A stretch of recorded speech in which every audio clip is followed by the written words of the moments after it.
We've got some interesting data that just came out today from the Des Moines Register and CNN. They polled 455 likely 2020 Democratic caucus goers over this past week, and this poll has a margin of error of 4.6 percentage points. They asked which of the following Democrats would be your first choice for president. They also asked the favorability of each of these candidates, which I'll touch on later on in this video. But this is just more data solidifying how ridiculous CNN's power rankings was that they came out with earlier this week, where they had ranked their top 10 2020 Democratic potential candidates. They had Kamala Harris in first, Bernie Sanders all the way back in sixth, and you can see there's a big disconnect between that power rankings and what the voters are actually saying. I actually put together a critique of that power ranking, so if you want to check that out, I'll have a link to the video down in the video description here. But moving on, Joe Biden showing really well for himself, 32% in first place. Bernie Sanders second place at 19 percentage points. And the top two candidates overall are getting just a little bit over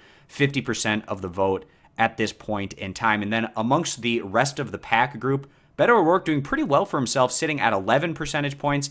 And then Elizabeth Warren at 8%, Kamala Harris at 5%, and Cory Booker at 4%. And then you might be asking, well, if it was just Bernie Sanders and Joe Biden going head-to-head and some of these other top candidates weren't running, how might that play out? So just for sake of argument, I think that Beto O'Rourke and Elizabeth Warren voters are much more likely to go for Bernie Sanders and Joe Biden. Beto O'Rourke, you're going to get a lot of that younger progressive type vote. And then also Elizabeth Warren clearly aligning very similarly to Bernie Sanders in terms of their progressive policies, while Kamala Harris, Cory Booker, Amy Klobuchar, Michael Bloomberg, I think that their voting bases would more so go for Joe Biden. So if we take the 11% and 8% from Elizabeth Warren, that's 19%.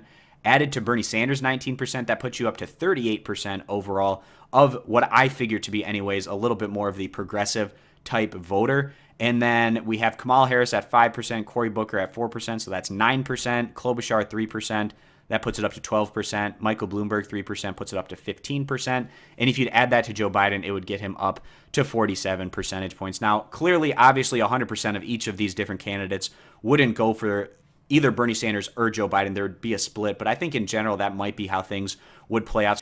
But with all of these other candidates kind of fracturing away from other options on the list, it's just going to make it so it's more of a wide open field, kind of like what we had in the Republican primary back in 2016, where they had nearly 20 candidates running. So now I want to move over to another interesting graph that I saw from this poll. They asked, do you think the right person to defeat Donald Trump will be more of a political newcomer, as Donald Trump was, or more of a seasoned political hand? And this is a narrative that I see in the media a lot, where they're saying the voters, they want young, fresh, up-and-coming people to go on and take on Donald Trump for that presidency. We're not necessarily seeing that play out in the actual data here, as 49% prefer a seasoned hand compared to 36% who want a newcomer. So definitely a bit of a lean still there for those political candidates that are a bit more seasoned, those obviously being the candidates more like Elizabeth Warren, Bernie Sanders, as well as Joe Biden.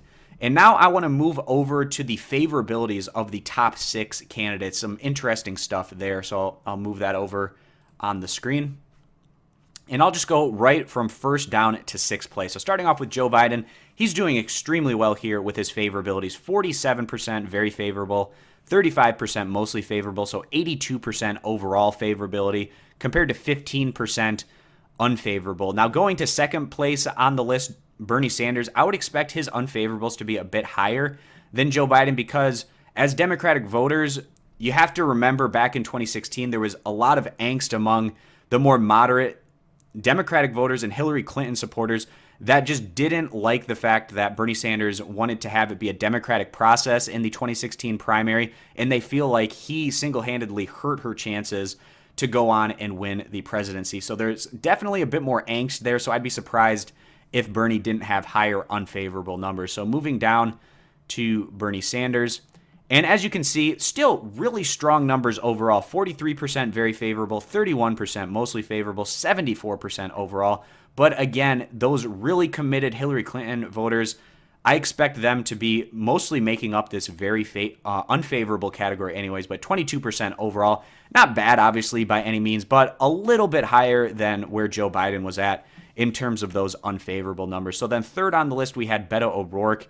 And now we're going to start seeing the difference of what name recognition has to have on these results. So going down to Beto O'Rourke, 36% not sure. This is in comparison to Biden and Sanders, who are at 4% respectively in that category. But then we have his unfavorables at 11%, 28% very favorable, 25% mostly favorable. So a total there of about 53 percentage points. Now moving down to Elizabeth Warren.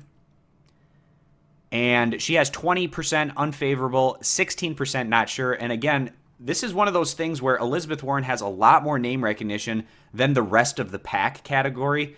And the fact that she isn't in a solid third place, I think, is a bad sign for her candidacy overall. But then she has 30% very favorable, 35% mostly favorable, so 65% favorable overall. And then moving down to Kamala Harris, 41% not sure, 19% very favorable, 29% mostly favorable, so that adds up to 48%, and then 10% are unfavorable of Kamala Harris. And then sixth place was Cory Booker. I would expect his numbers to be pretty similar to Kamala Harris's, and you can see that 39% not sure, 12% unfavorable, and then his favorables are at 49%. So that's how the favorabilities of these top 6 candidates plays out. And you can see a big difference between the top 2 candidates on the list, with Bernie Sanders and Joe Biden having that overwhelming name recognition that some of these other candidates aren't having at this point in time. So if you guys are interested in checking out all of the data